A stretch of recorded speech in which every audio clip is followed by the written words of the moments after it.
कल का बेटा ये समझो कि छोटा से और फिर उसके बाद जो है छोटा टॉपिक है राष्ट्रीय बात और राष्ट्रीय ये दो चीजें हैं। वन्य जीव अभ्यास जान ही रहे हैं, पर्यावरण में भी आगे आता है, भूगोल में ये सब टॉपिक क्या होते हैं, काम टॉपिक और आपकी प्रारंभिक परीक्षा में भी पूछे जाते हैं। सुन रहे हैं? तो टॉपिक नोट करिए। उत्तर प्रदेश में राष्ट्रीय उद्यान, उत्तर प्रदेश में राष्ट्रीय उद्यान एवं वन्य जीव अभ्यारण्य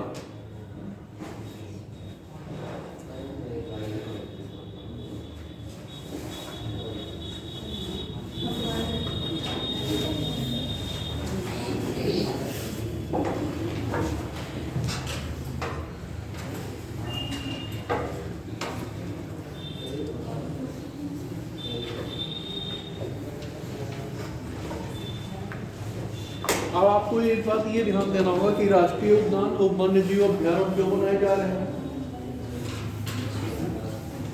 जीवों को, पेड़ पौधों को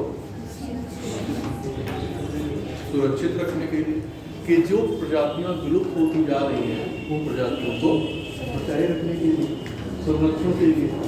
अगर मान लीजिए ऐसी प्रजातियां विलुप्त होती रही तो एक दिन ऐसा हो जाएगा कि वो प्रजातियां हमेशा हमेशा के लिए समाप्त हो जाएंगी, खत्म हो जाएंगी, नहीं रह जाएंगी। तो इससे पर्यावरण में क्या होगा? असंतुलन की स्थितियां पैदा हो जाएंगी, है ना? कुछ पेड़ पौधे हैं, जो पेड़ पौधे आज हमारे यहाँ तो हैं, कल हो सकता है ना रहा। तो इन सारी चीजों को करने के लिए क्या किया गया? वन्य जीव अभ्यारण्य, राष्ट्रीय पार्क, ये सारी चीजें सरकार के द्वारा स्थापित की गई, जिससे जो है इन चीजों को जो है अपनी जो धरोहर है उसको क्या किया जाए? बचाए रखा जाए। जो पेड़ पौधे हैं, जो वन्य जीव हैं, उनको क्या करें? बचाए रखें। जैसा कि आपने देखा कि बाघ अभ्यारण्य 1773 में 1973 में टाइगर प्रोजेक्ट लॉन्च क्यों किया गया, क्यों बनाया गया? क्योंकि उनकी संख्या क्या हो रही है? कम होती जा रही थी और उनको संख्या को बनाए रखने के लिए या उनकी संख्या को वृद्धि की विलुप्त होने से बचाने के लिए क्या किया जाए? संरक्षित किया जाए और बचाए रखा जाए। तो इन आधारों पे आपने देखा कि टाइगर प्रोजेक्ट लॉन्च किया गया, योजनाएं बनाई गई। आपने देखा मगरमच्छ प्रोजेक्ट, है ना, वो भी क्या 74 में आपका आया। फिर हाथी संरक्षण के लिए 1992 में आया। तो कहने का मतलब है इन सारी चीजों को क्यों करना पड़ा? फिर आपने देखा कि राष्ट्रीय जलीय जीव गंगा डॉल्फिन, कांगे डॉल्फिन, उनको भी संरक्षित किया गया। फिर आपने देखा कि विरासत पशु 2009-10 विरासत पशु, क्यों ऐसा किया जा रहा है?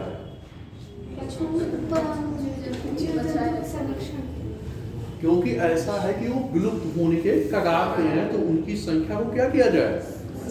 बचाए रखा जाए। और ये हमारे पर्यावरण के दृष्टिकोण से और देश के संसाधन के दृष्टिकोण, दोनों दृष्टियों से क्या होगा? जैसे आप देख रहे होंगे कि पूरे विश्व में आप देखें तो बाघों की संख्या सबसे अधिक कहाँ है?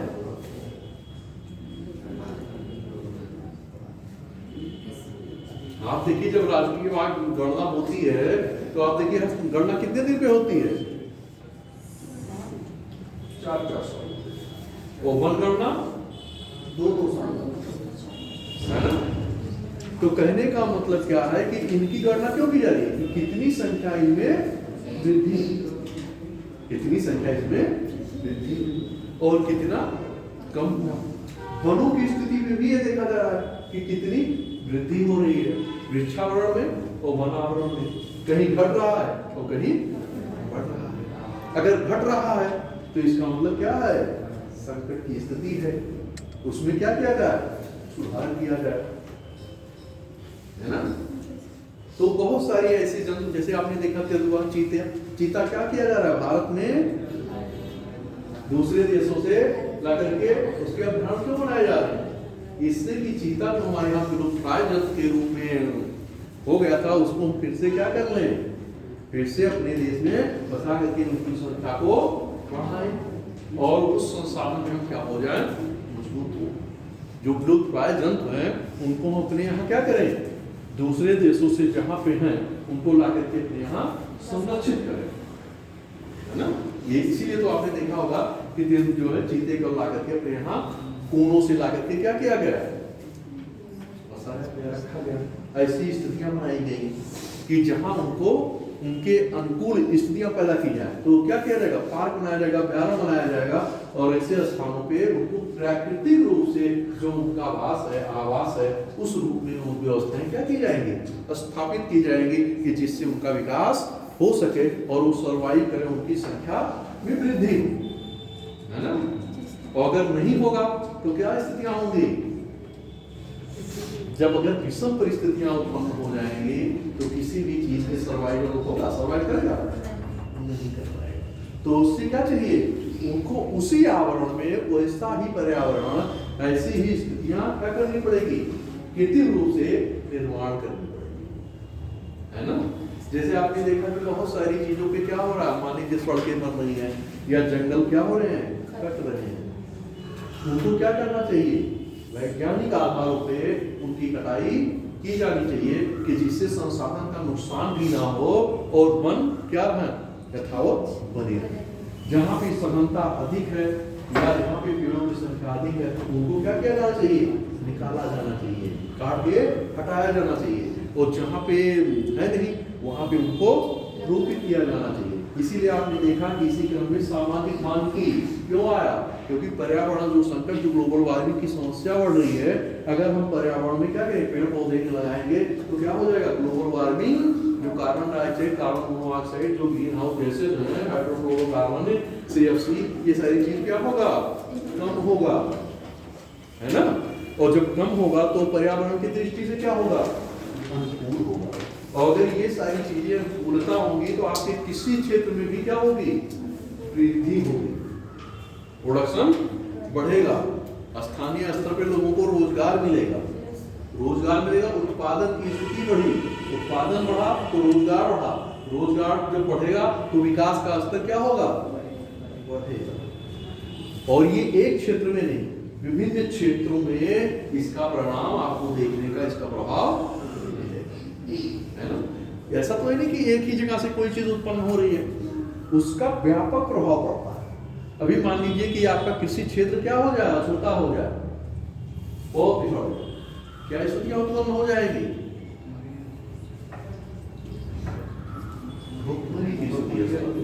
दूसरे देशों से क्या करना पड़ेगा, आपको इंपोर्ट करना पड़ेगा। कितना दिन इंपोर्ट करके खाओगे, अकाल होगा, सूखा होगा, विषम परिस्थितियां उत्पन्न होंगी। ऐसी स्थितियों में क्या हो जाएगा कि कहीं कहीं की जनसंख्या जहाँ पे नहीं पहुंच पाएगा, खाद्यान्न वस्त्र क्या होगी, समाप्त हो जाएगी, क्योंकि जीने के लिए क्या चाहिए, भोजन चाहिए, है ना। तो ऐसी स्थितियां जब नहीं होगी तो क्या होगा, दिक्कतें पैदा हो जाएंगी। और अगर मान लीजिए इसमें वृद्धि हो गई तो काफी पॉपुलेशन किस पे डिपेंड है,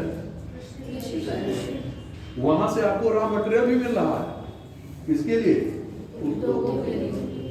और उद्योग जब रॉ मटेरियल कच्चा माल नहीं पाएंगे तो उद्योग फलीभूत होंगे नहीं। तो बहुत सारी चीजें होती हैं कि जो आपको प्रत्यक्ष अप्रत्यक्ष रूप से प्रभावित करती हैं। तो इसलिए क्या किया जा रहा है, पर्यावरण के प्रति जागरूकता स्थापित करने के लिए, लोगों को पेड़ पौधे लगाने के लिए, हरियाली की तरफ, सामाजिक मानकी, ऐसी सारी योजनाएं लाई जा रही हैं कि जिससे लोग इसकी तरफ आगे बढ़ चढ़ करके क्या करें, हिस्सा लें और इस कदम को आगे बढ़ाएं, है ना। भाई जैसे क्या है कि हवा चाहिए, ऑक्सीजन चाहिए कि नहीं चाहिए, अगर ऑक्सीजन नहीं मिलेगी तो क्या होगा, जीवन चलेगा। तो बैलेंस क्या, मान लीजिए कार्बन डाइऑक्साइड की मात्रा अधिक हो गई, ऑक्सीजन की मात्रा कम हो गई, तो जीवन सर्वाइव होगा। मौसम में प्रतिकूलता जो आप देख रहे हैं, टेम्परेचर की क्षमता को देख रहे हैं, तापमान में वर्षा की अनिश्चितता को देख रहे हैं, अकाल और सूखा की बारंबारता को देख रहे हैं, किसी क्षेत्र में बाढ़ आ रहा है तो बहुत तेजी से आ रहा है, बहुत ज्यादा आ रहा है, वहां का जनजीवन क्या हो रहा है, दुष्प्रभावित हो रहा है ना, बहुत ज्यादा। पता चल रहा है कि काफी जनसंख्या क्या हो रही है, नष्ट हो जा रही है। कहीं पे बाढ़ आप देखिए बहुत आ रहा है तो क्या होगा, बहुत सारी महामारियां भी वहां फैल रही है। क्यों फैल रही है, क्योंकि बहुत सारे जंतु मानव ये क्या हो रहे हैं, तो वो जब होगा तो ऐसी स्थितियों में क्या होगी, महामारी भी फैलेगी। तो पता चला उधर तो दिक्कत हुई ही थी और इधर महामारी का प्रकोप शुरू हो गया, तो बेटा बनाए बढ़ेगी ना। पता चला कि फसल मौसम आप देखते होंगे कि जिस साल अंकुर नहीं होता उस साल प्रोडक्शन क्या हो जाता है ना। और जिस साल मौसम आपका अनुकूल होता है उस साल आप देखते होंगे कि फसल के प्रोडक्शन में वृद्धि हो जाती है। नहीं पता चलता है किसान को अपनी लागत भर भी नहीं मिल पाता। तो ऐसी स्थितियों में किसानों की स्थिति क्या होगी, बहुत बुरी हो जाएगी, बहुत दयनीय हो जाएगी और वो अपने आप को सर्वाइव नहीं कर पाएंगे। तो किसमें जाएंगे, कर्ज के जाल में जाएंगे। किससे कर्ज लेंगे, साहूकार और महाजन के चंगुल में फंस जाएंगे। और उनको मजबूरी है, उनकी ऐसी मजबूरी आ जाती है कि उनको कर्ज लेना ही। अब खाने के लिए अगर पैसे ना हो, दवा के लिए पैसे ना हो तो क्या होगा, आदमी ये कहेगा ठीक है हमें 10 रुपए में मिल रहा है पर मंथ, तो 10 रुपए पे ही क्या कर लेगा, ब्याज पे पैसा ले लेगा, क्योंकि उसकी ऐसी परिस्थितियां हैं कि वो बाध्य हो जा रहा है लेने के लिए। और एक बार दो बार अगर ले रहा है, प्रोडक्शन नहीं हो रहा, उसके पास आय के स्रोत नहीं है तो क्या करेगा, नहीं कर पाएगा और कर्ज के जाल में फंसता चला जाएगा। आपने ये भी देखा होगा कि जो जितनी ही छोटी कम्युनिटी आप देखो, जितना भी छोटी जातियों में या गरीब वर्ग है उसमें आप क्या कर रहे हो, देख रहे हो कि शादी ब्याह भी हो रहा है तो बहुत सारी कर्जे लेकर के उसमें भी पैसा क्या कर रहा है, खर्च कर रहा है।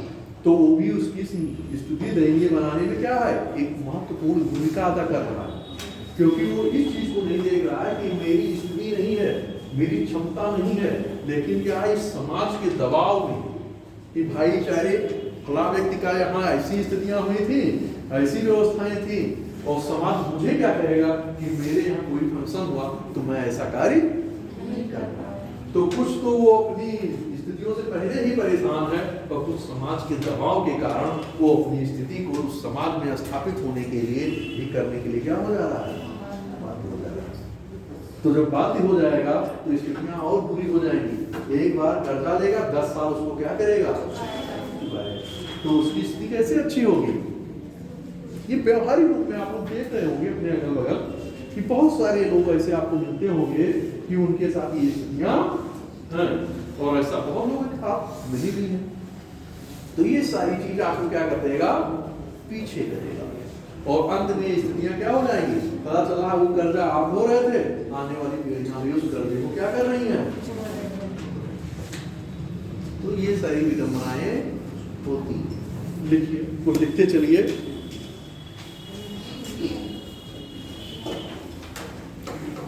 अब गिद्ध, आपने ये देखा कि गिद्ध का नाम सुना है ना,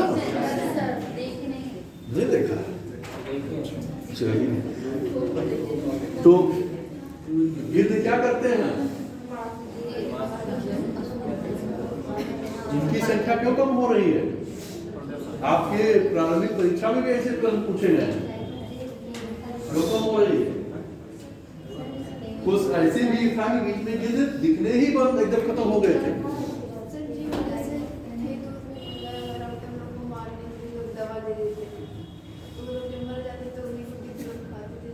नहीं ठीक है, केवल वो आप लोग कह रहे हैं नीलगाय के लिए, पशुओं में जो डायग्नोस्टिक आप दवा दे रहे हैं उससे क्या हो रहा है कि वो पशु मान लीजिए मृत्यु हो गई या किसी कारण से, तो क्या कर रहे हैं, गिद्ध क्या होते हैं, पर्यावरण के मित्र के रूप में काम करते हैं। जो अवशिष्ट पदार्थ है, जो जानवर बनते हैं उनको क्या करते हैं, खाते हैं। और वो पर्यावरण के लिए क्या है,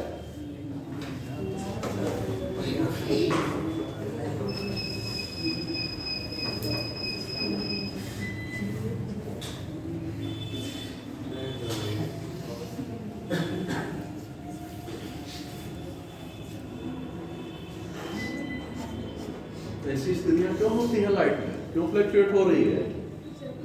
साइंस पढ़ा होगा, करंट पढ़ा है ना?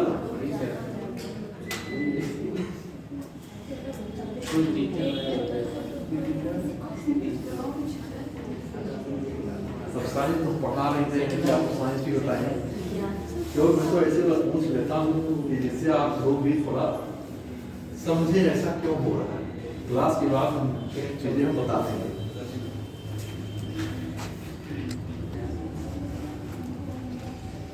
तो कहने का मतलब ये है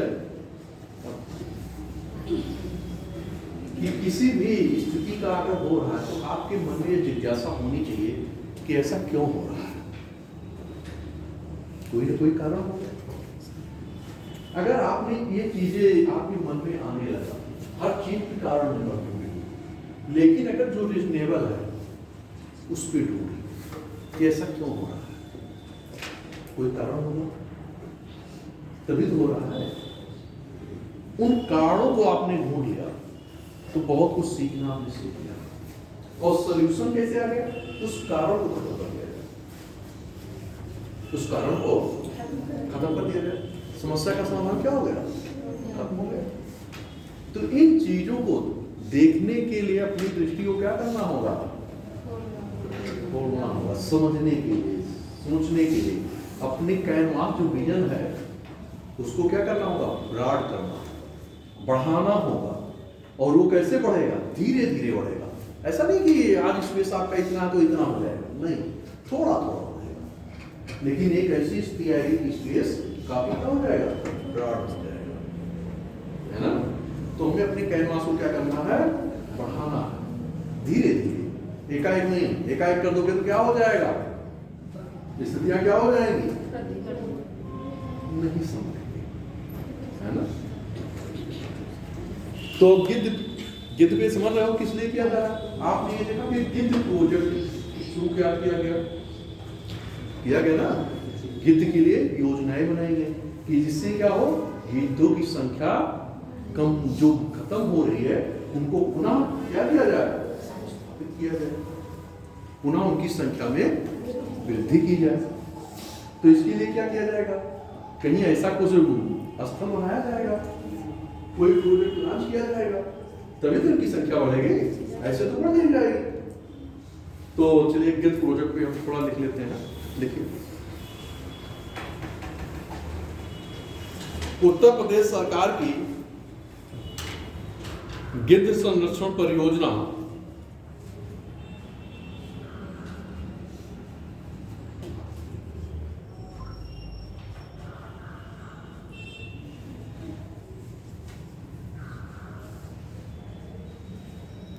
लिखिए, इसमें लुप्त प्राय होते जा रहे, लुप्त प्राय मतलब खत्म होते जा रहे गिद्धों के संरक्षण के लिए, गिद्धों के संरक्षण के लिए उत्तर प्रदेश सरकार द्वारा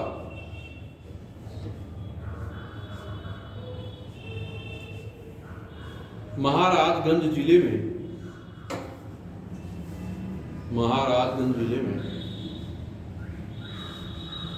राज्य का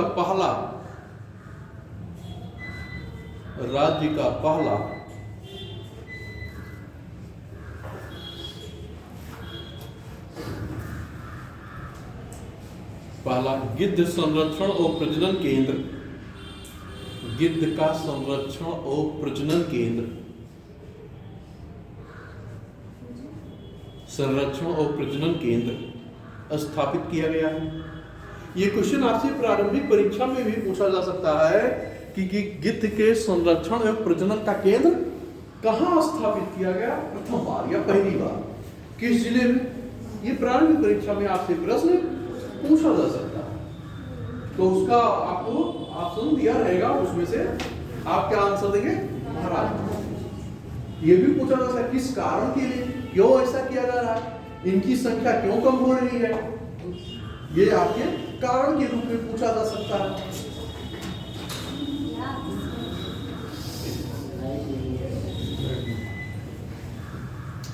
तो ऐसी स्थितियों में जो है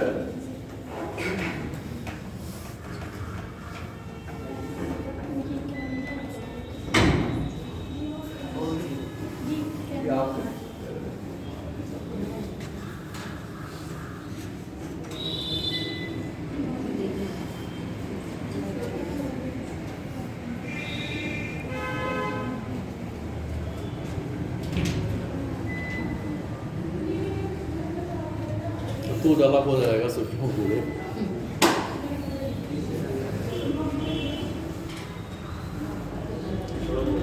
तो आपसे प्रश्न प्रारंभिक परीक्षा में इस रूप में पूछा जाएगा कि पहला गिद्ध संरक्षण एवं प्रजनन केंद्र कहाँ बनाया गया, महाराज, है ना। फिर आपसे कथन कारण में इसके संरक्षण की जरूरत क्यों पड़ी, उसमें वो कथन कारण के रूप में देंगे। 1 2 2 3 3 4 2 3 इस रूप में वो मिलाने के लिए आपको देंगे। तो इसी से हमें क्या करना है कि जहां पे प्रारंभिक टाइप में क्वेश्चन बनता है मैं वहां भी बता देता हूँ इस टाइप क्वेश्चन आपके वहां से पूछे जा सकते हैं। तो पूछे भी गए हैं, आगे लिखिए इसी में कहां तक लिखा है, नीचे लिखिए। महाराजगंज जिले के फरेंदा तहसील में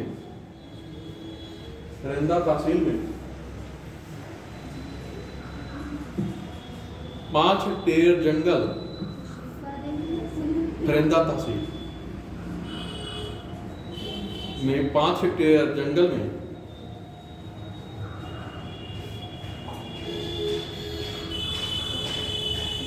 जटायु संरक्षण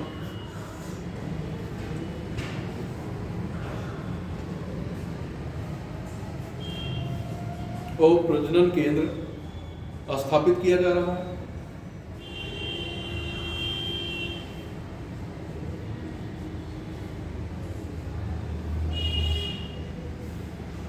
नीचे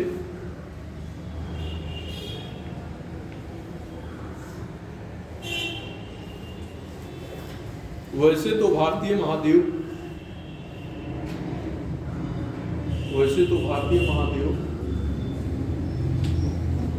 पर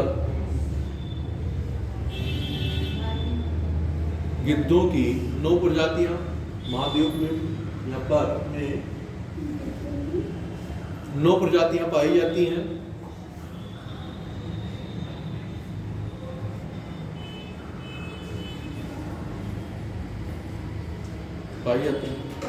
लेकिन गिद्धों की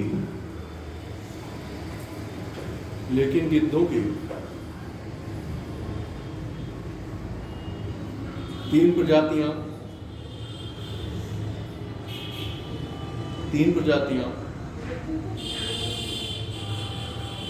व्हाइट बैक्स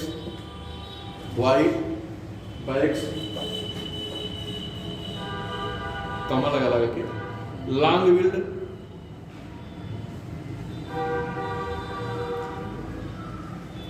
और सिलेंडर बिल्ड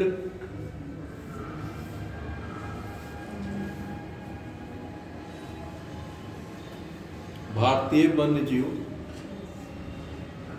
अधिनियम की अनुसूची 1 के तहत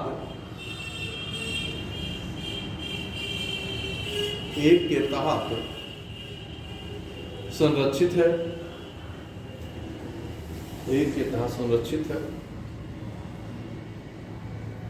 गिद्ध प्रजनन केंद्र में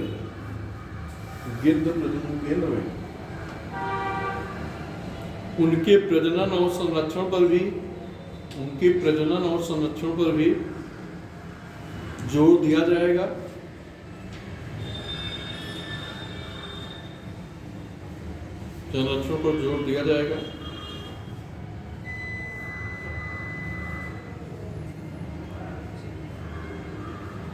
यह केंद्र बॉम्बे नेचुरल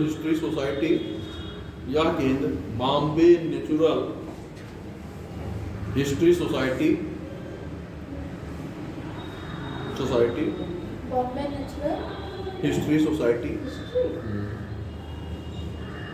एवं वन्य जीव अनुसंधान संगठन के साथ मिलकर अनुसंधान संगठन के साथ मिलकर स्थापित हो रहा है। अनुसंधान संगठन के साथ मिलकर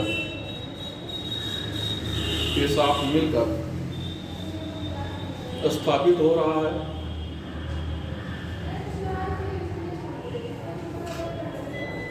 नीचे गिद्ध को वातावरण के सफाई कर्मी के रूप में जाना जाता है।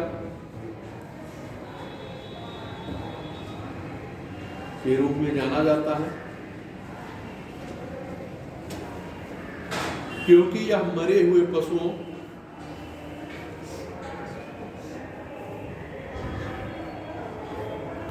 का भक्षण कर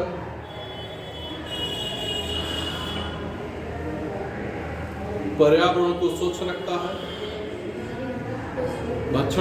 पर्यावरण को स्वस्थ रखता है, वो स्वच्छ रखता है। फिर नीचे से गिद्धों की संख्या में काफी गिरावट देखी गई,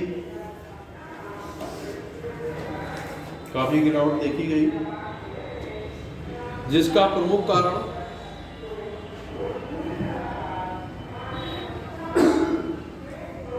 जानवरों को दी जाने वाली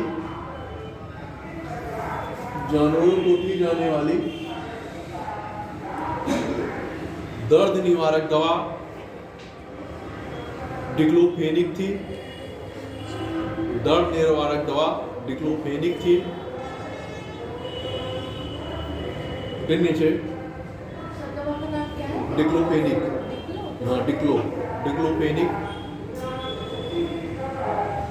जब गिद्ध इन मृत जानवरों को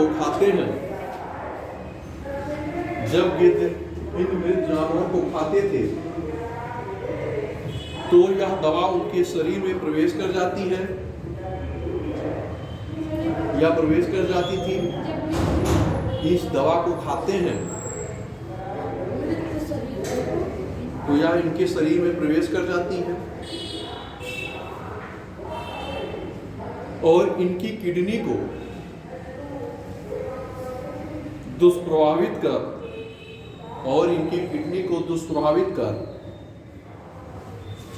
मृत्यु का कारण बनती थी।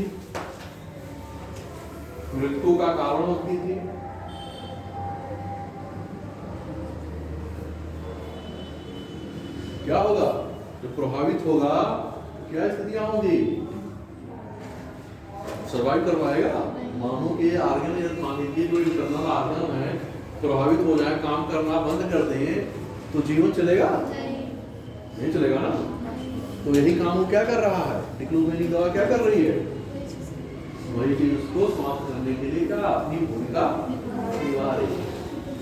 तो इस आधार में क्या होगा कि उनकी ये दवाओं पे और इन सारी चीजों पे क्या किया जाए, रोक लगाई जाए या ऐसी व्यवस्थाएं की जाए कि जिससे ये गिद्ध तो लुप्त हो रहे हैं, इनकी संख्या बची रहे और पर्यावरण के बेहतर या सफाई कर्मी के रूप में अपना योगदान दे सके। आगे देखिए,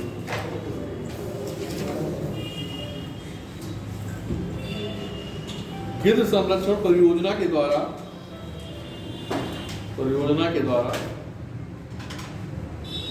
गिद्धों के संरक्षण एवं प्रजनन को बढ़ावा दिया जाएगा।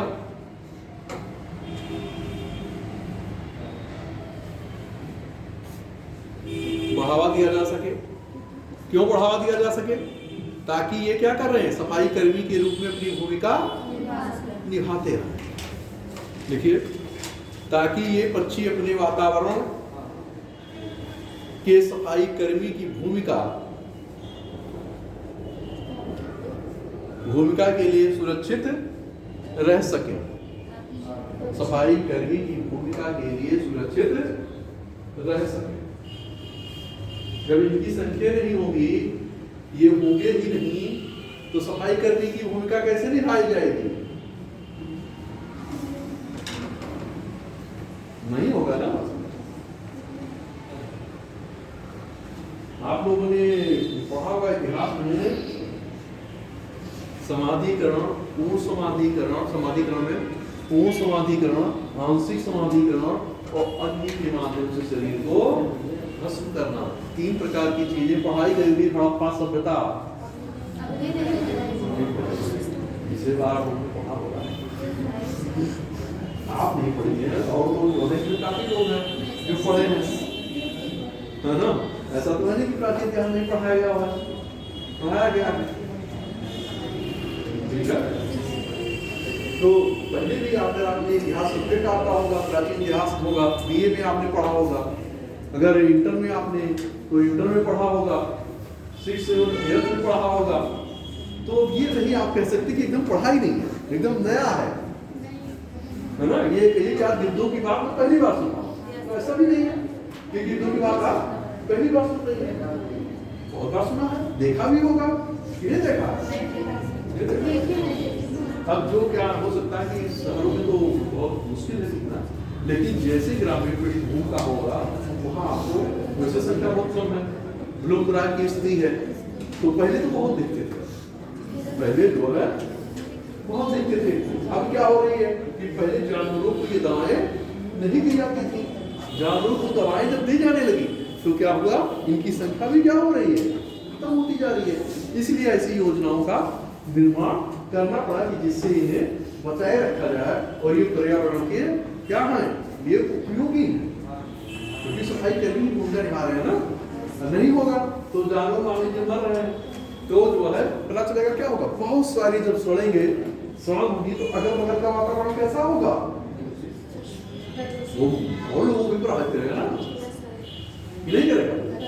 दिक्कत क्या होगी, वातावरण के लिए स्थितियां काफी गंभीर हो जाएंगी। तो इसलिए इन चीजों को क्या करना है कि पर्यावरण को क्या किया जाता है, इन जीव जंतुओं के संरक्षण के लिए ही ये सारी चीजें की जाती है। हर जीव का क्या है, पर्यावरण की दृष्टिकोण से अपना महत्व है, और इन्हीं के महत्व को स्थापित करने के लिए वन्य जीव अभ्यारण्य की योजना भी लाई गई, राष्ट्रीय उद्यान भी लाए गए, है ना।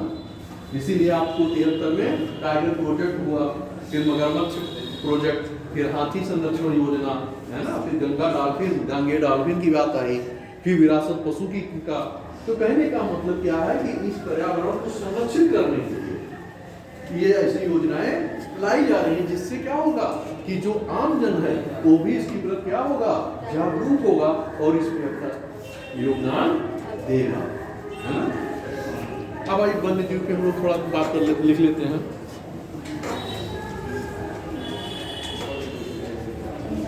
उत्तर प्रदेश में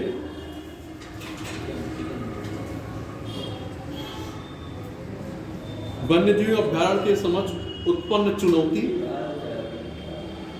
चुनौतियां कौन कौन सी हैं? उत्पन्न चुनौतियां कौन कौन सी हैं, उसी में जोड़िए। इन चुनौतियों से कैसे निपटा जा सकता है, ये दूसरा प्रश्न हो जाएगा। इन चुनौतियों से कैसे निपटा जा सकता है, कैसे निपटा जा सकता है। अब यहां इसमें जोड़िए, अपने विचार प्रस्तुत करें। अब ये क्या हो गया, आपको अपना विचार देना। किसको देना है, आप अपने विचार देना। ये विचार चुनौतियां हैं, क्या समाधान किया जा सकता है, कैसे इसको समाप्त किया जा सकता है, इस संदर्भ में आपके विचार क्या है, ये तो लिखा है। आप अपना विचार क्या देंगे, आप भी अपना विचार प्रस्तुत करें। पूछ तो यही रहा है, पूछा तो यही जाएगा आपसे। अब आप जो समझेंगे उसी के अनुरूप क्या करेंगे, अपने विचार रखेंगे, और किस पे रखेंगे, अपनी कॉपी पे रखेंगे। कॉपी के पे ही लिखेंगे ना, ऐसा तो है नहीं कि आपसे मौके पूछा जा रहा है कि ठीक है आप अपने विचार होता है, डायरेक्ट तो बात होगी नहीं। तो कॉपी के माध्यम से ही तो आप वहां अपने विचार क्या करोगे, प्रस्तुत करेंगे, और वो विचार क्या करेगा, चेक करने वाला देखेगा कि ये विचार कहाँ तक तार्किक है और कहाँ तक अतार्किक है ना। तो लिखिए इसमें भी, लिखते चलिए बताते चलेंगे। वन्य जीव ब्रैकेट में संरक्षण अधिनियम कब आया था? वन्य जीव संरक्षण अधिनियम कब आया?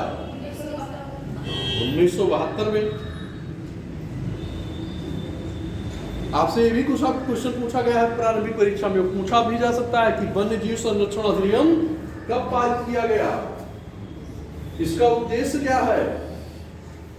प्रारंभिक परीक्षा में भी क्वेश्चन पूछेगा और पूछे गए भी हैं। ऐसा नहीं कि पहले पूछे, आज पहले भी पूछे गए हैं, आज भी पूछे जाएंगे।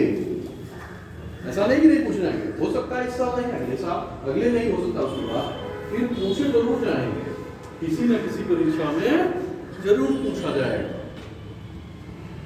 तो इसलिए क्या है कि हमें तैयार रहना चाहिए। पर्यावरण पढ़ाया कि नहीं पढ़ाया गया? जागृति तो उसमें चर्चा ही है, आई होगी। टाइगर प्रोजेक्ट आएगा, मगरमच्छ प्रोजेक्ट आएगा, हाथी संरक्षण योजना आई होगी, है ना, विरासत पशु की आई होगी, गंगे डॉल्फिन की आई होगी, ये सारी चीजें आई होगी। क्योंकि पर्यावरण भूगोल है ना, मानव भूगोल है कि नहीं है, आर्थिक भूगोल है, टॉपिक भी डिफाइन है। तो ये सारी चीजें क्या है कि उसमें भी आपको बताई गई होंगी, लेकिन यह है कि ये चीजें हमारे दिमाग से गायब हो चुकी हैं। लेकिन चलिए फिर निकाल हो जा रहा है, याद हो जाएगा। देखिए क्या लिखा संरक्षण योजना 1972 में के अनुसार यदि राज्य सरकार किसी विशेष क्षेत्र की, यदि राज्य सरकार किसी विशेष क्षेत्र की वनस्पति, पशु पक्षी को संरक्षण के दृष्टि से या दृष्टिकोण से महत्वपूर्ण समझती है, संरक्षण के दृष्टिकोण से महत्वपूर्ण समझती है, तो क्या करेगी? हैं? क्या किया जाएगा? अगर महत्वपूर्ण है तो उसको क्या किया जाएगा? तो उस क्षेत्र के लिए क्या किया जाएगा? वन्य जीव अभ्यारण्य लिखिए आगे। मानती है तो उस क्षेत्र को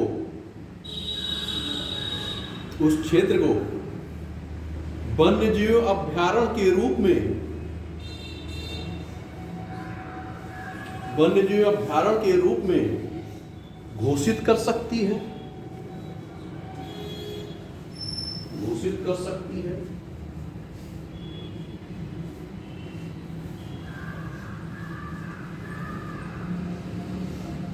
अब ऐसा क्यों करना पड़ रहा है?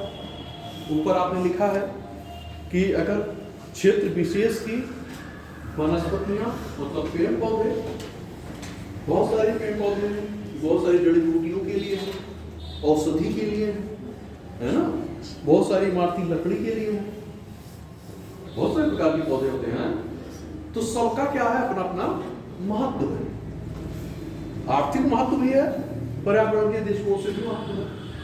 कच्चे संसाधनों के रॉ मटेरियल के लिए कागज बनाए जा रहे हैं, है ना, तो बहुत सारी के दृष्टिकोण से भी क्या हो रहे हैं? महत्व। उसी प्रकार पशु पक्षी, तो इसके लिए क्या किया जाएगा कि पशु पक्षियों के लिए, पक्षियों के लिए संरक्षित क्षेत्र बनाए जाएंगे, अभ्यारण्य बनाए जाएंगे, है ना। जैसे दुधवा नेशनल पार्क आप ध्यान में बनाए गए, करतनिया घाट, है ना, किशनपुर, तो बहुत सारी ऐसी चीजें बनाई जा रही है कि जिससे क्या हो रहा है कि वनस्पतियों, पेड़ पौधों एवं जीव जंतुओं को संरक्षित किया जाए। इसी में आपने नाम सुना होगा इन सिटू एंड इन सिटू, सुना होगा ना। तो ये क्या जागृति में पढ़ा होगा, पर्यावरण नहीं पढ़ाया गया, नहीं पढ़ते क्या, मतलब जहाँ उनका आवास है उनको वहीं पे संरक्षित किया और जो ऐसे लोग हैं उसको बाहर ले जाते हैं। मतलब जो बाहर से चीजें हैं उनको उस स्थान पे स्थापित किया। बिल्कुल आप सही कह रही हैं, होता भी यही है। ये आपसे जो है प्रारंभिक परीक्षा में भी अभी पिछले साल या उसके एक साल पहले क्वेश्चन ये पूछा भी गया है आपके प्रारंभिक परीक्षा में। तो इन सिटू मतलब उसी स्थान पे कि जो वहां पे है उस संकटग्रस्त की स्थिति में, संकट की स्थिति में है, उन्हें उन्हीं के स्थान पर क्या किया जाए, संरक्षित किया। और जो चीजें नहीं है उन्हें बाहर से ला करके क्या किया जाए, इनका मतलब अंदर वहीं पे, और इसका मतलब बाहर। तो जिसे रटने की जरूरत नहीं है, उसकी और उस चीज को क्या करना है, पकड़ने की जरूरत है। और अगर इसी चीज को आपने पकड़ लिया तो क्या हो गया, चीजें हमारे पास रटने की जरूरत नहीं है। और वो चीज जैसे कहीं कोई प्रश्न हुआ या लिखना हुआ, तुरंत हमने क्या कर दिया, लिख दिया, है ना। और ये भी क्या हो गया, आपके ब्रेन पे, आपके मस्तिष्क पे क्या है, भार भी नहीं है कि बहुत ज्यादा हमने रट करके अपने दिमाग में क्या किया, धरा है। कितना भरोगे भाई, उसकी भी एक क्षमता, उससे ज्यादा वो ग्रेस नहीं कर पाएगा। तो ऐसी चीजों को क्या करो कि बहुत कम से कम शब्दों में उस चीजों को अपने पास रखो, और उसके बाद क्या, उसी से बना करके चीजों को प्रस्तुत कर सको। तो बहुत अधिक डेटा क्या हो जाएगा, कंटेंट आपकी मस्तिष्क में बहुत अधिक स्टोर हो जाएगा, और उसको फिर बना करके अपनी भाषा में लिख दीजिए, बता दीजिए, परिभाषित कर दीजिए किसी भी प्रकार की परिभाषा। मान लीजिए आपसे कोई पूछे एनर्जी क्या है, ऊर्जा, ऊर्जा, ऊर्जा सबको जरूरत है, क्या आपको ऊर्जा की जरूरत है कि नहीं है, है ना। तो सीधे अगर करिए ऊर्जा क्या है, तो आपको वो कार्य करने की क्षमता को। अब ये हुआ ऊर्जा कितने प्रकार की होती है, आपने कहा 2 प्रकार की होती है, गतिज ऊर्जा और स्थितिज ऊर्जा, kinetic energy and potential energy. अब आपसे कोई पूछता है गतिज ऊर्जा क्या है, कुछ नहीं याद करना, गति के कारण जो ऊर्जा उत्पन्न हो जाए, क्या है, स्पीड, मतलब गति। जैसे विंड एनर्जी क्या होगा, वायु ऊर्जा, और ऊर्जा क्या होगा, किस ऊर्जा में आएगा। आपसे उत्तर प्रदेश में क्वेश्चन पूछा गया, आपके उत्तर प्रदेश की प्रारंभिक परीक्षा में ये प्रश्न पूछा गया कि वायु पवन ऊर्जा किस प्रकार की ऊर्जा है, गतिज ऊर्जा है या स्थितिज ऊर्जा है। तो सीधी सी बात है कि पवन क्या हो रहा है, चल रहा है, सोच रही हो नहीं, पवन क्या है, गतिमान है, चल रही है, इसका मतलब है कि गतिज ऊर्जा। अब पोटेंशियल एनर्जी मान लीजिए स्थिति, मतलब स्थिति के अनुसार चीजें क्या हो रही है, उस स्थितियों से क्या हो रही है, ऊर्जा उत्पन्न हो रही है। जैसे बांध बना करके पानी रोका गया है, किस लिए, तो जो उसको क्या कर दिया गया, एक जगह रोका गया, इसका मतलब कैसी ऊर्जा होगी, तो चीजों को क्या करना है, समझिए, रटिए नहीं। आपके पास बहुत सारे एग्जाम्पल होंगे, है ना। जैसे कहा गया अब केंद्रीय एवं अब केंद्रीय बल, साइंस में पढ़ा होगा, फिजिक्स में, अब केंद्रीय अब केंद्रीय, बस एक शब्द का अंदर जानी है। अब ये मतलब केंद्र की तरफ, और अब मतलब केंद्र से बाहर की तरफ। जैसे साइक्लोन, एंटी साइक्लोन, साइक्लोन में क्या हो रहा है, बाहर से केंद्र की तरफ हवाएं क्या हो रही है, मूव कर रही है, और एंटी साइक्लोन में केंद्र से बाहर की तरफ। बस रटने क्या जरूरत है, रटने की जरूरत है। कितने कम समय में कितनी चीजें आपने क्या कर लिया, सीख लिया। एक बाहर जाएगा, एक उसकी हो जाएगी। एडियाबेटिक, डायबिटिक, भूगोल में पढ़ा होगा, पढ़ा है कि नहीं पढ़ा, निश्चित रूप से पढ़ा है। अब आप याद हो या ना हो, लेकिन मैं याद करा रहा हूं, क्योंकि क्या है, इस सारी चीजें कहीं ना कहीं आपको, तो रटिए नहीं, चीजों को समझिए, चीजों को समझिए। और अगर आपने समझना सीख लिया, आपके पास परिभाषा, जैसे मैं बोल रहा हूं वैसे आप भी बोलो, सोचना नहीं होगा, तुरंत आप बताओगे, तुरंत डिफाइन कर दो, बना के डायग्राम में दिखा दो, देखो ये ऐसे होता है। तो चीजें इस रूप में जिस दिन अगर आप लोगों ने सीख लिया, तो कोई प्रश्न नहीं, चाहे प्रारंभिक परीक्षा का हो चाहे मुख्य परीक्षा का, बहुत इजीली वे में आप सॉल्व कर लेंगे। रटने की जरूरत नहीं, तुरंत आप बना करके लिखोगे, बताना भी तुरंत आप लिखोगे। रटने की जरूरत क्या है, समझने की जरूरत है, सोचने की जरूरत है, और नहीं तो आप रट करके डेटा को नहीं बता सकते। आज याद है कल भूल जाएगा। मान लीजिए उससे ज्यादा एक ही सब्जेक्ट तो है नहीं, सारे सब्जेक्ट हैं, कैसे याद करेंगे? तो चीजों को समझिए और समझ लिया याद हो जाएगा। मैं बीच बीच में इसलिए एग्जाम्पल बोलता रहता हूं कि आप उसको सोचें, इस रूप में पढ़ने की टेंडेंसी पैदा करें, अपने अंदर ऐसी सोच पैदा करें, ऐसी प्रवृत्ति लाएं कि जिससे आप हर सब्जेक्ट में क्या कर सकें, बेहतर रूप में चीजें कर सकें, लिख सकें, आंसर दे सकें। मैं इसीलिए बहुत सारी चीजों को जहां होता है ऐसी चीजें आती हैं मैं जोड़ने का प्रयास करता हूं, बताने का, इस रूप में आप करें, बहुत आसान हो जाएंगी चीजें।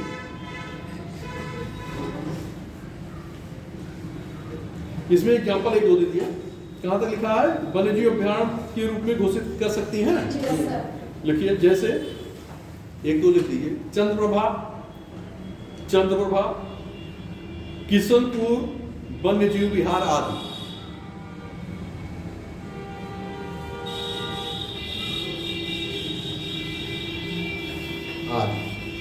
नीचे लिखिए, वन्यजीव अभ्यारण्य,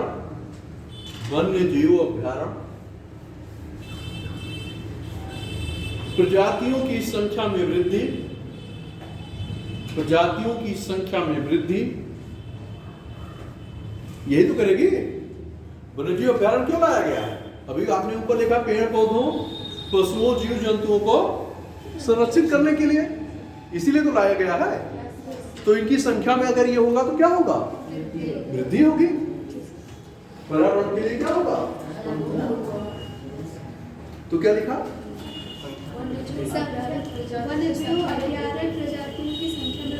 प्रजातियों की संख्या में वृद्धि। नीचे प्राकृतिक वन्यजीव अभ्यारण्य,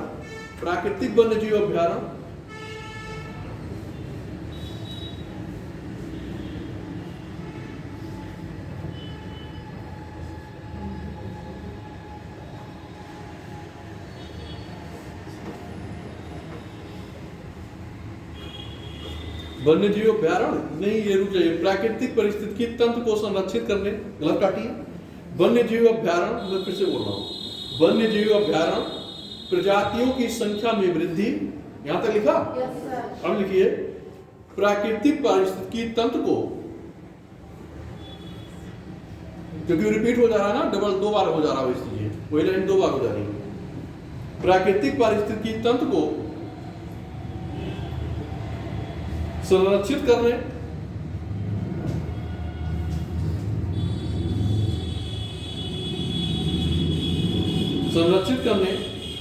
तथा वन्यजीव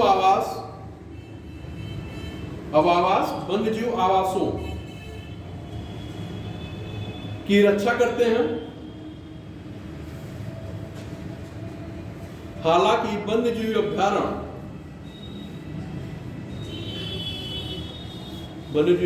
के समक्ष निम्नलिखित चुनौतियां विद्यमान हैं।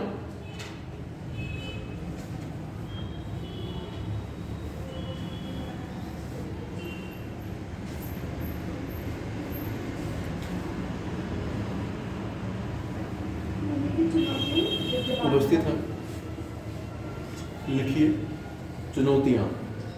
डायग्राम बनाएंगे, बना लोगे आप लोग, लिखिए बना के गोला टाइप में चुनौतियां। अब चुनौतियां में आप लोग सोच के बताइए, बहुत सारी बहुत सामान्य चीजें हैं, ये चुनौतियां क्या क्या हो सकती हैं, तो सोचिए, गलत सही जो भी आप बोलिए, नहीं तो हम बताएंगे। डरने की भी कोई जरूरत नहीं है। एक तो आप प्रदूषण को रख सकते हैं, दूसरा जलवायु परिवर्तन को रख सकते हैं, तीसरा वनों की कटाई को रख सकते हैं। ये सारे कारण ही तो हैं।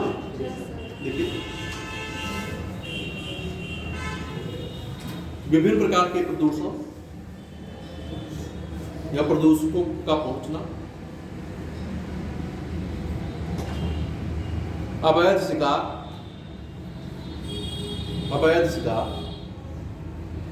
जलवायु परिवर्तन,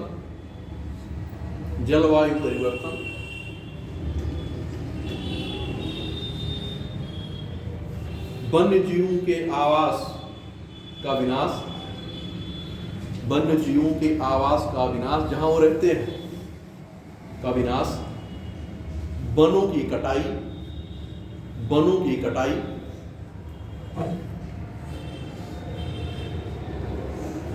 आक्रामक प्रजातियों का प्रवेश, प्रजातियों का प्रवेश,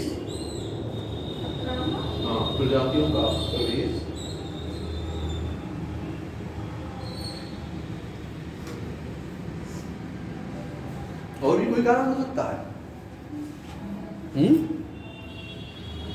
बताइए, कुछ सोचिए कि कौन सा कारण छूट रहा है।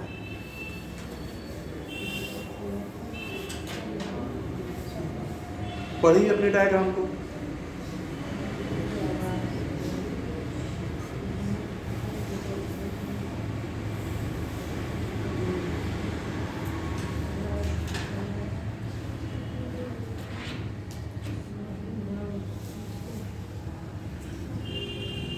मानवीय तो एक फैक्टर होगा, तो मानवीय गतिविधियां होगी तो क्या करेगा? लिखिए, संरक्षित क्षेत्र में मानवीय गतिविधि,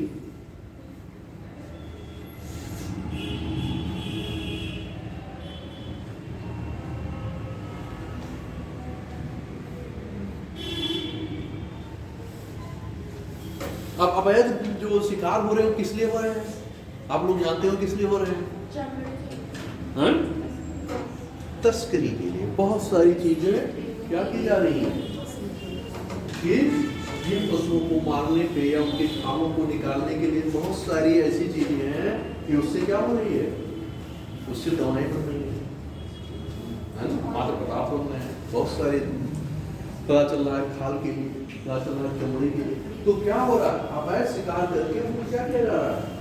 निर्यात किया जा रहा है, भेजा जा रहा है। तो उससे क्या हो रही है? अतिरिक्त आय हो रही है। अगर ये सारी चीजें ऐसी बढ़ती रही तो क्या होगा? पर्यावरण के लिए संकट की स्थिति उत्पन्न हो जाएगी। अगर मानवीय गतिविधियों पे रोक नहीं लगाया जाएगा तो ये प्रजातियां क्या हो जाएंगी? खत्म हो जाएगी, नहीं रह जाएगी। तो ये सारे कारण जो हैं इनके समक्ष चुनौती पैदा कर रहे हैं।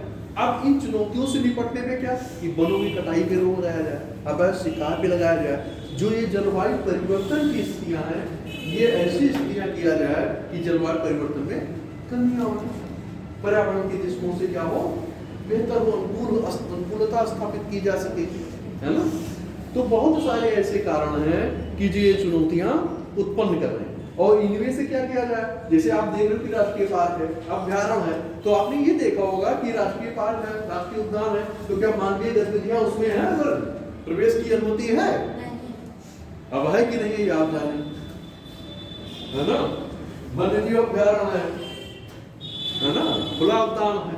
तो कहने का मतलब ये है कुछ क्षेत्रों में वर्जित है कि आप वहां नहीं जा सकते। कुछ क्षेत्रों में क्या है कि चराई, लकड़ी, इन सारी चीजों को आप कर सकते हैं, लेकिन कुछ क्षेत्रों में ऐसी चीजें नहीं कि जहां पे आपको अनुमति नहीं है। तो उन क्षेत्रों में क्यों किया गया ऐसा कि जिससे पर्यावरण के दृष्टिकोण से जो पेड़ पौधे खत्म हो रहे हैं या जो जीव जंतु खत्म हो रहे हैं उनको क्या किया जाए? संरक्षित किया जाए। और आप देख लो कि इनके आवास जहां पे ये रह रहे हैं उसका विनाश हो रहा है। तो जब विनाश होगा तो कहां से संरक्षित होंगे? नहीं हो पाएंगे ना, खत्म हो जाएंगे।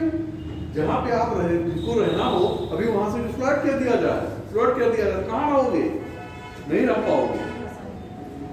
तो धीरे धीरे वो चीजें क्या हो जाएंगी? खत्म हो जाएंगी। इसलिए ऐसी आवश्यकता पड़ी। आगे लिखिए। वन्य जीव अभ्यारण्य में चुनौतियों का हाँ नीचे, अब डायग्राम खत्म है आपका ना, डायग्राम के नीचे लिखिए। वन्य जीव अभ्यारण्य में अवैध वन्य जीव व्यापार। अब अवैध किया जाएगा तो क्या वन्य जीवों को ही तो मारा जाएगा? वन्य जीव व्यापार के लिए, वन्य जीव की हत्या की जाती है, वन्य जीवों की हत्या की जाती है।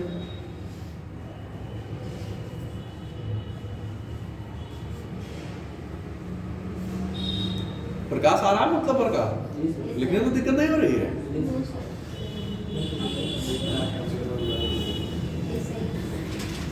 नहीं, क्योंकि उतना ठंडी का मौसम है, उतना प्रकाश तो नहीं है, तो इसलिए जो है प्रकाश होना भी जरूरी है। जैसे जैसे गैंडा, राइनोसरस गैंडा,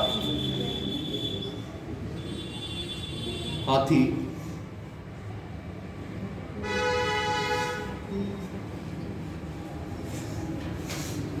फिर लिखिए साथ ही विदेशी प्रजातियों के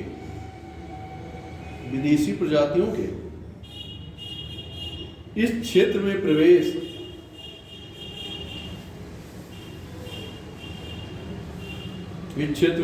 करने से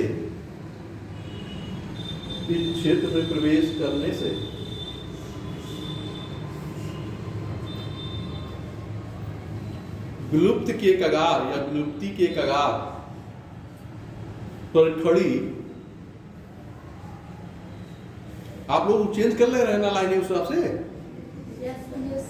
हाँ, क्योंकि हर लाइन हम बोल नहीं रहे हैं कि आप यहाँ चेंज कर लें, यहाँ कर लें। के कगार पर खड़ी देशज प्रजातियां, मतलब देशज प्रजातियां, कगार पर खड़ी देशज प्रजातियां किसके कगार पर खड़ी हैं? विलुप्ति के कगार पे, है ना, कि समाप्त होने की स्थिति में है। प्रजातियां खतरे में पड़ गई हैं।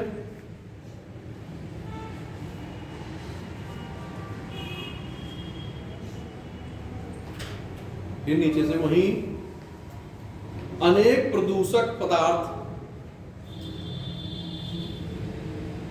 कहां पहुंच जाएंगे?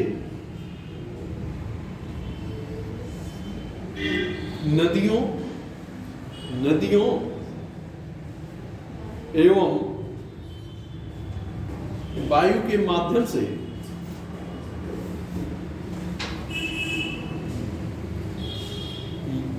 यहां पहुंचकर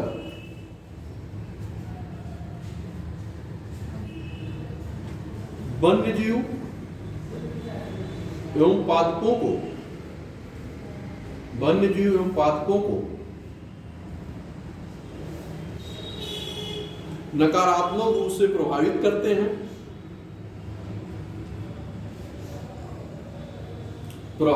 हैं। नीचे इसके अलावा संरक्षित क्षेत्र में पर्यटन एवं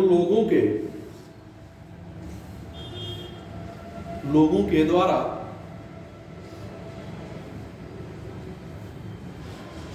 इसके क्षेत्र के अतिक्रमण से अनेक चुनौतियों का उदय हुआ है। ये आपकी क्या थी? चुनौतियां। वन्यजीव अभ्यारण्य आपने देखा किस लिए किया गया? वन्यजीव अभ्यारण्य क्यों लाया गया? आपने देखा इनकी कुछ चुनौतियां क्या थी? आपने देखा दोनों की कटाई, अवैध शिकार, है ना, आवासों की कमी, आवासों का संकट, मानवीय गतिविधियां, ये सारी चीजें क्या कर रही थी? चुनौतियां उत्पन्न कर रही थी। आपने देखा प्रदूषण।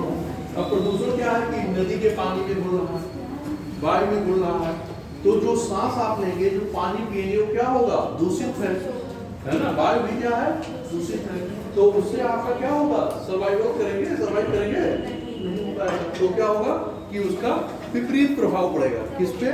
पेड़ पौधों, जंतुओं और निसारों पे, है ना।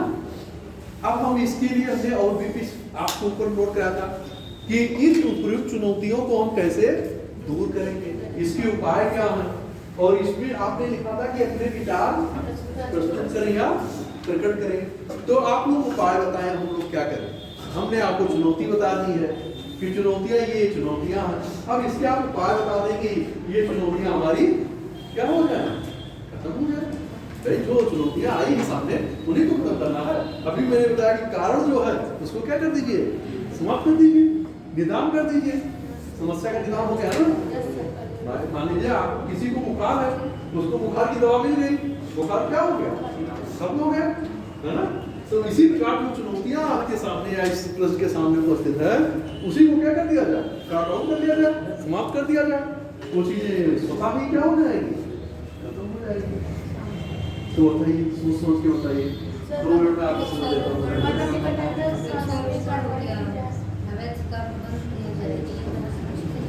बोलते आप लोग बोलिए, मैं सुन रहा हूँ सबकी बात। आप लोग बोलिए।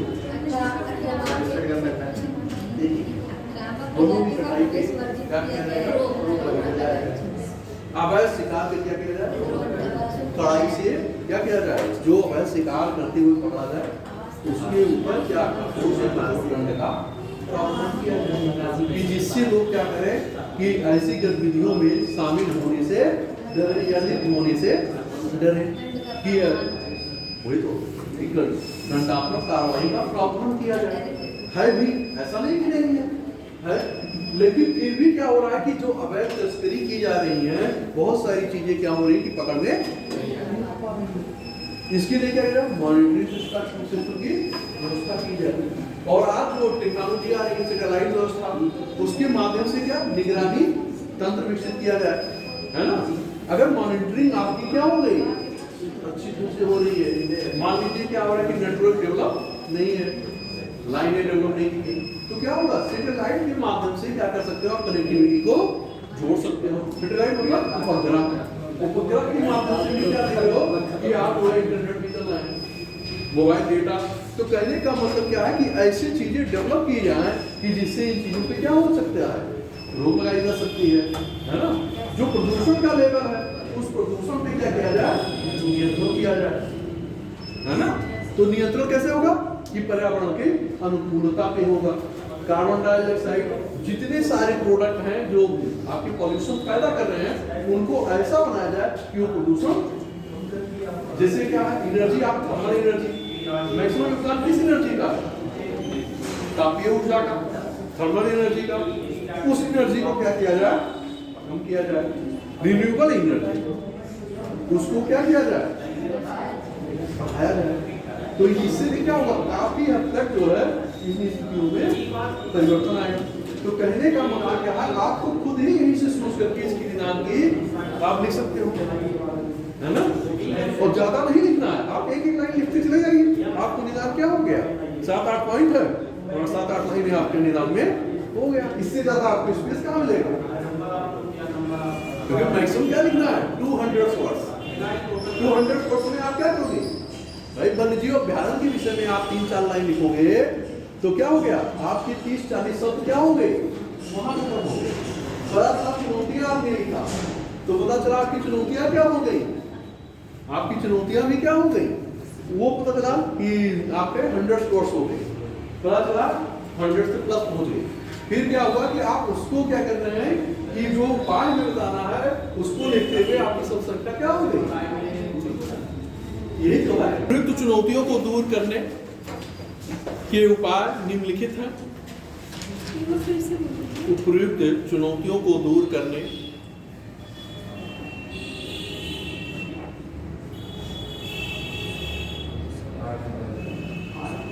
के उपाय निम्नलिखित हैं।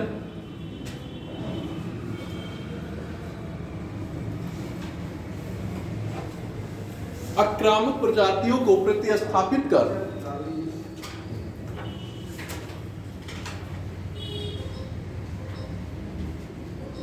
आक्रामक प्रजातियों को प्रतिस्थापित कर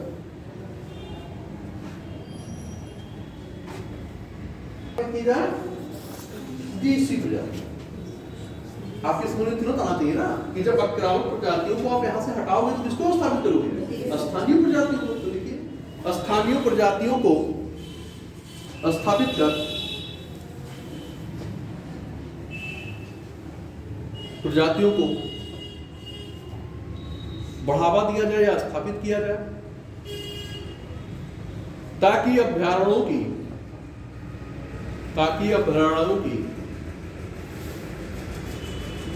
जैव विविधता को खतरा ना हो। अब देखिए, विदेश जो आक्रामक प्रजातियां उनको आपने क्या कर दिया, हटा दिया, और कैसी प्रजातियां स्थापित कर दिया, स्थानीय प्रजातियों को। तो जब वो प्रजातियां, तो स्थानीय प्रजातियों की संख्या क्या होगी, बढ़ेगी, है ना। तो जैव विविधता का संकट भी क्या होगा, कम हो जाएगा। नीचे लिखिए, हाथी, हाँ हाथी, गैंडा, बाघ जैसे वन्य जीव जिसकी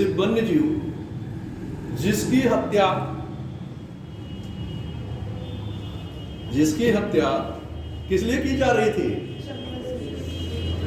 अवैध व्यापार की, है ना, तस्करी की। लिखिए, अवैध व्यापार, जिनकी हत्या अवैध व्यापार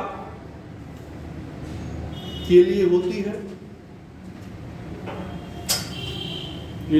है, नीचे, उन्हें आधुनिक प्रौद्योगिकी से युक्त कर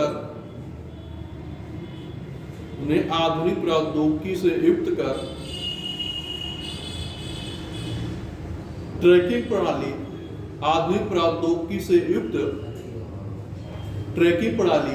मतलब ट्रैक करना कि कहां क्या हो रहा है, ट्रैकिंग प्रणाली से जोड़कर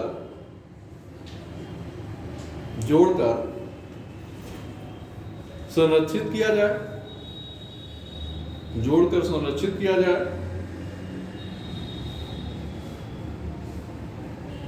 तथा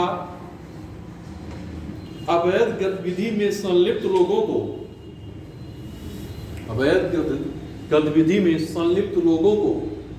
क्या किया जाएगा, कठोर से कठोर अवैध गतिविधि में संलिप्त लोगों को कठोर से कठोर सजा दिया जाए।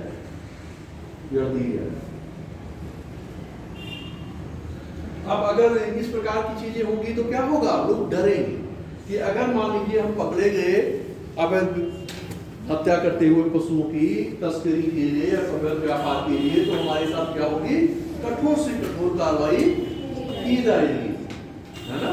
तो लोग क्या करेंगे, डरेंगे कि नहीं, ऐसा काम नहीं करना चाहिए। कम होगा तो भी ऐसा नहीं कि एकदम बंद हो जाएगा, कुछ होगा, लेकिन ये तब भी उस मात्रा में जैसा पहले चल रहा है वो क्या हो जाएगी, कम हो जाएगी। क्योंकि ट्रैकिंग प्रणाली आधुनिक सुविधाओं से क्या किया जा रहा है, लैस, मतलब आज की जो टेक्नोलॉजी है उसका क्या किया जाए, प्रयोग करके और मॉनिटरिंग को क्या किया जाएगा, बढ़ाया जाएगा कि कहीं कोई गतिविधि हो रही है तो क्या हो रही है, कैच हो रही है, ट्रैक की जा रही है।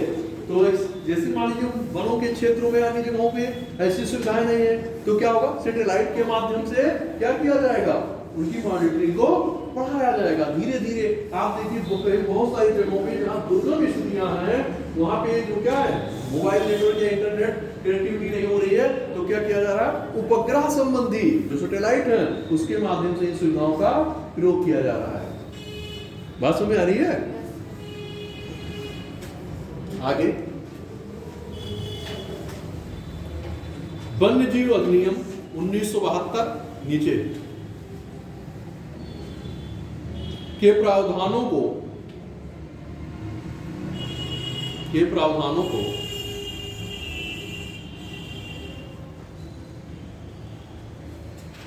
दृढ़ निश्चयता के साथ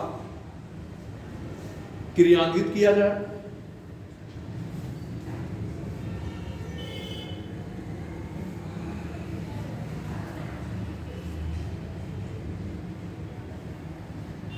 नीचे जन जागरूकता को बढ़ावा दिया जाए या बढ़ाया जाए, जन जागरूकता को बढ़ाया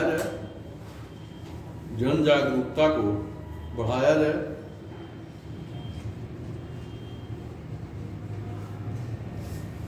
एवं वन्य जीवों के महत्व को वन्य जीवों के महत्व को प्रचारित कर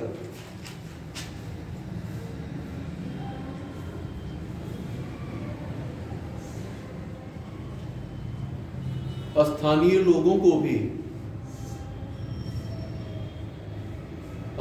लोगों को भी इनसे जोड़ा जाए, स्थानीय लोगों को भी इनसे जोड़ा जाए। अब जन जागरूकता आएगी,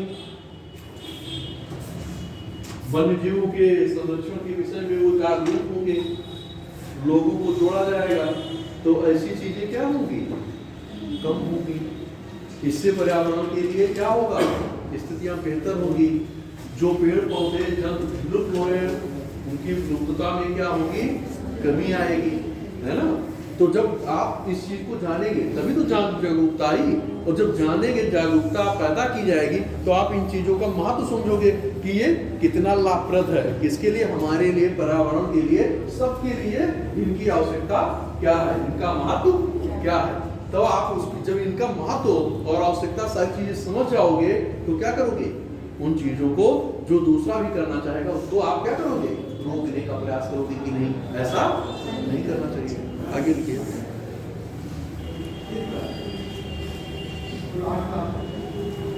अभ्यारण्य की सुरक्षा में लगे सरकारी कर्मचारियों, नीचे से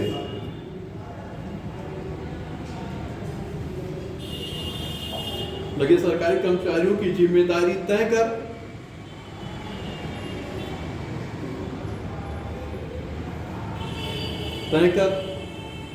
गलत पाए जाने पर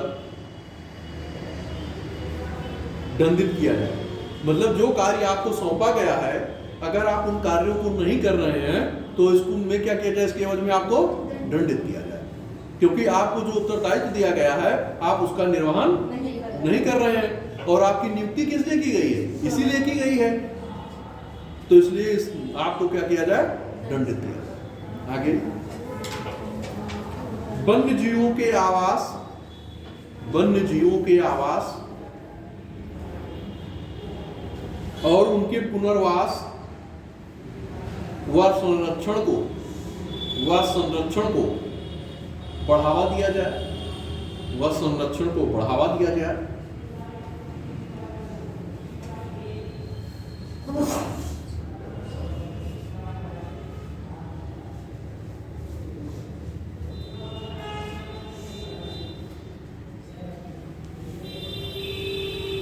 इस प्रकार से नीचे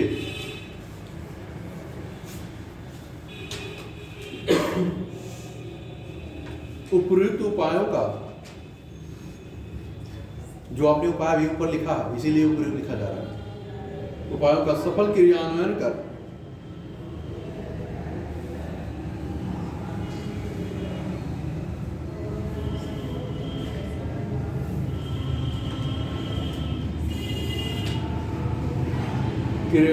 अभ्यारण्यों को संरक्षित किया जा सकता है तथा अनुसंधान कार्य को बल देकर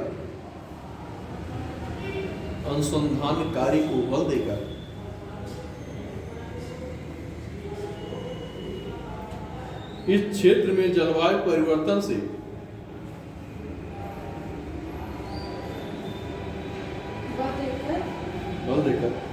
इस क्षेत्र में जलवायु परिवर्तन से उत्पन्न खतरों को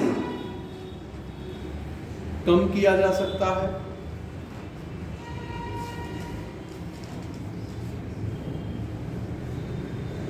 जिससे अभ्यारण्य की जैव विविधता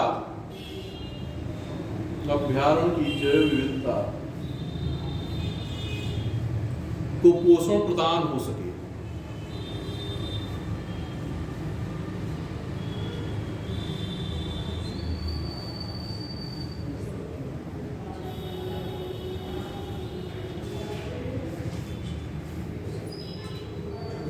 ये आपका जो है समाप्त होता है कि इन चीजों को आप जो है इस रूप में दिखा देंगे। आपने लिखा चुनौती है, ज्ञान है, उसके बाद आपने अपने विचार लिखी कि इन चीजों को क्या किया जाए, इस रूप में कर दिया जाए तो ये क्या हो जाएंगे। और पर्यावरण की रिस्पॉन्सिबिलिटी क्या हो जाएगा, वन्य जीव की रिस्पॉन्सिबिलिटी क्या हो जाएगा।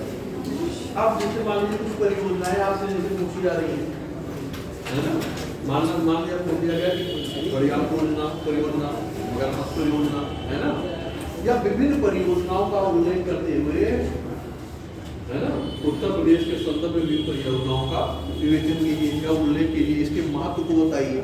तो कौन सी परियोजनाएं चल रहे हैं आप ये जान रहे हो, बाघ संरक्षण योजना है ना, टाइगर प्रोजेक्ट, मगरमच्छ प्रोजेक्ट, हाथी, हंगुल, गैंडा, तो ये सारी चीजें जो आप देख रहे हो क्या है, परियोजनाएं स्थापित की गई हैं और इनकी संख्या को किस लिए बढ़ाने के लिए, कि जिससे ये चीजें क्या हो कि प्रॉब्लम क्रिएट ना करें, है ना। अगर मान लीजिए उन चीजों का संरक्षण नहीं हो पाएगा तो क्या होगा, क्या होगा, क्योंकि इसीलिए तो शुरू किया गया है कि इनकी संख्या में क्या किया जाए, वृद्धि किया जाए। नहीं क्या जरूरत थी, अगर उनकी संख्या प्रचुर मात्रा में होती तो ऐसी योजना शुरू करने की जरूरत क्या था, इसका मतलब नहीं था, तभी तो ऐसी योजनाएं शुरू करनी पड़ेगी। देखिए उसके बाद आपने सबसे पहले क्या किया,